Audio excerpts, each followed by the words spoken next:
Now to another topic. Greens leader Adam Bandt has today been exposed by the Daily Telegraph for slugging taxpayers just short of $1 million in expenses in a single year. Of that, $372,000 was spent on staff travel, $204,000 on printing costs, $57,000 on his domestic flights, $29,000 on Comcar trips and taxis, and another $12,000 on vehicle and fuel costs. Not to mention, he reportedly splashed $23,000 on 2 private jet flights.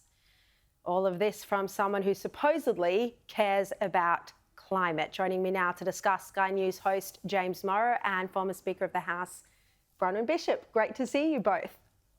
James, it's the hypocrisy here.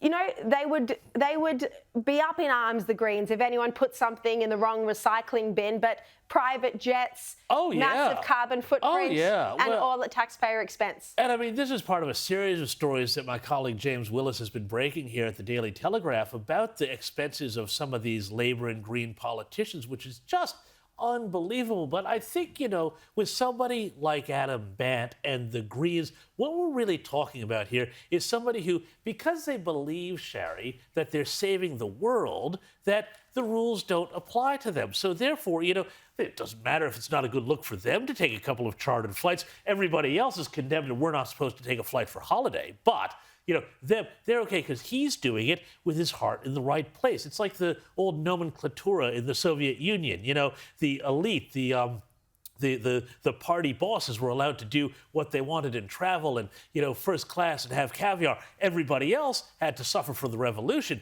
But Commissar Adam Bandt, you know, he's right up there at the pointy end of the plane.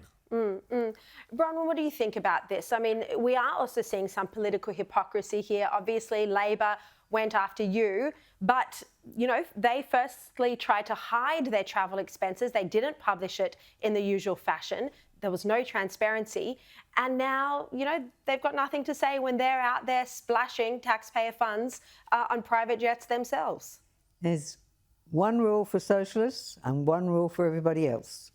And the point that James just made about their elite behaviour is absolutely spot on.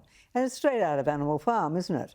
All animals are equal. It's just that some animals are more equal than others. Yes. And you could add to that the final one, of course, 4 legs good, 2 legs bad. I mean, it's as long as they're in charge, they're the elites, they make the rules and everybody else is a pleb and down they go.